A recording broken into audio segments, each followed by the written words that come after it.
Selamat berjumpa kembali dalam mata kuliah lingkungan dan kesehatan global. Kali ini kita masuk pada sesi ketujuh.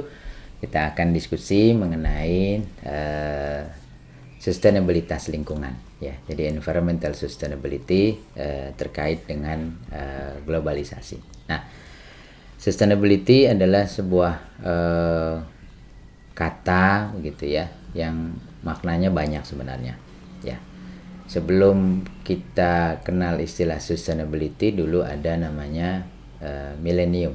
Nah, jadi Millennium Development Goals ya, MDGs gitu. Nah, saat ini kita sudah satu tahap lagi beranjak, yaitu sustainability. Nah, ada banyak paham ya. Nah, jadi sustainability ini ya, ini kaitannya nanti dengan semua aktivitas dari manusia yang sudah pasti tidak ada yang di luar lingkungan, pasti dalam lingkungan. Nah, sehingga aktivitas itu pasti bisa manfaat buat lingkungan, bisa juga menghasilkan dampak gitu. Jadi kalau ada beberapa paham yang dampak positif, dampak negatif, ya, kalau buat saya dampaknya pasti negatif. Kalau yang positif berarti manfaat. Nah, jadi dalam konteks sustainability ini, saya kira sustainability ini itu sudah ujungnya gitu. Jadi semua yang harapannya itu berlanjut sampai dengan generasi yang keberapa kita juga nggak tahu ya, masih sustainability, maka saya kira itu merupakan cita-cita yang sudah paling akhir gitu.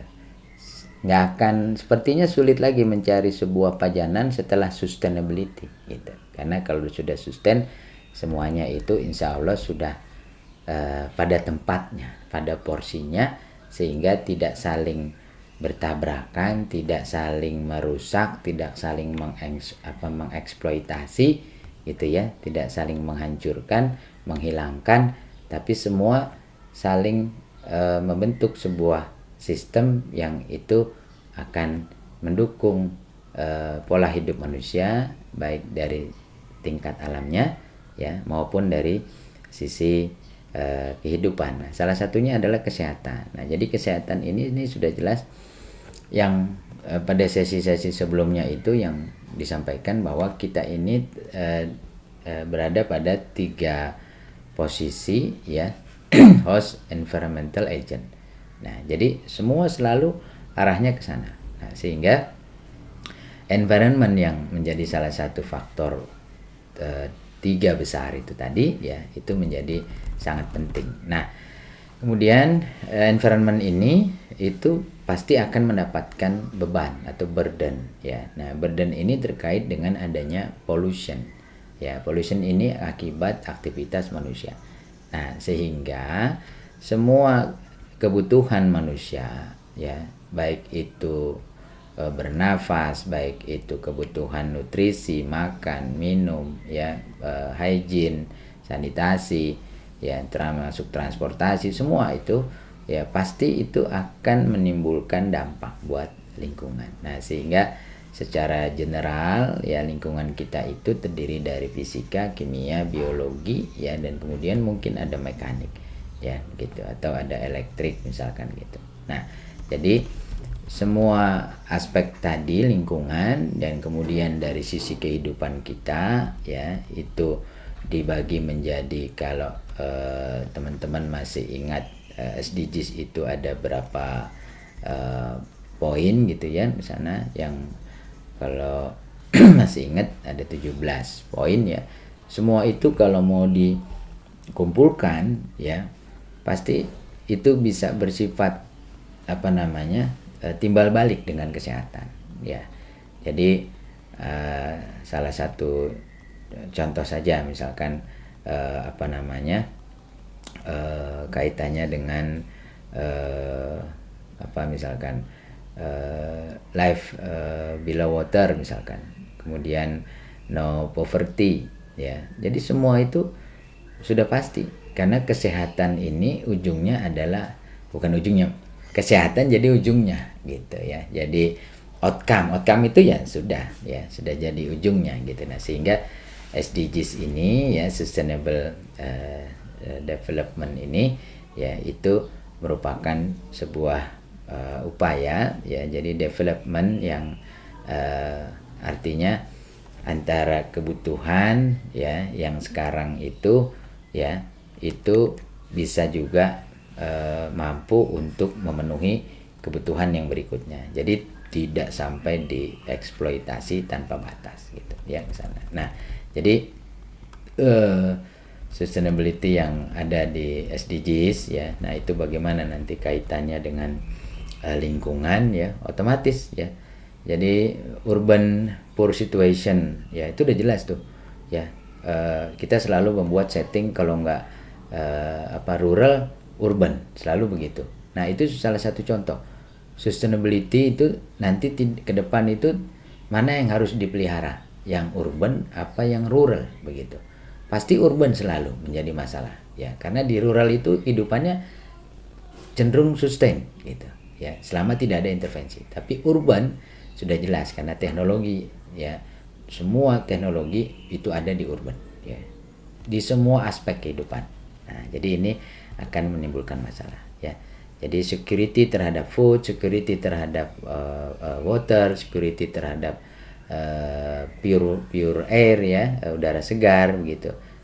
Kemudian terhadap perumahan ya, transportasi, sekolah, semua itu ya itu akan menjadi permasalahan ya. Nah, sehingga sustainability di sini ya itu diharapkan nanti sampai bisa mengantisipasi dampak-dampak negatif yang itu bisa bersifat ekstrim ya terhadap kehidupan manusia. Nah, jadi ada beberapa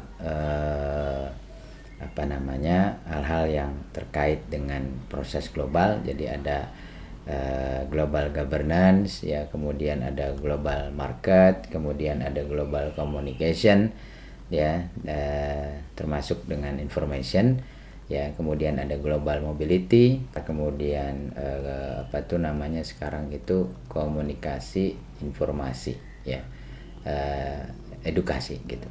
Itu juga sangat cepat perkembangannya ya.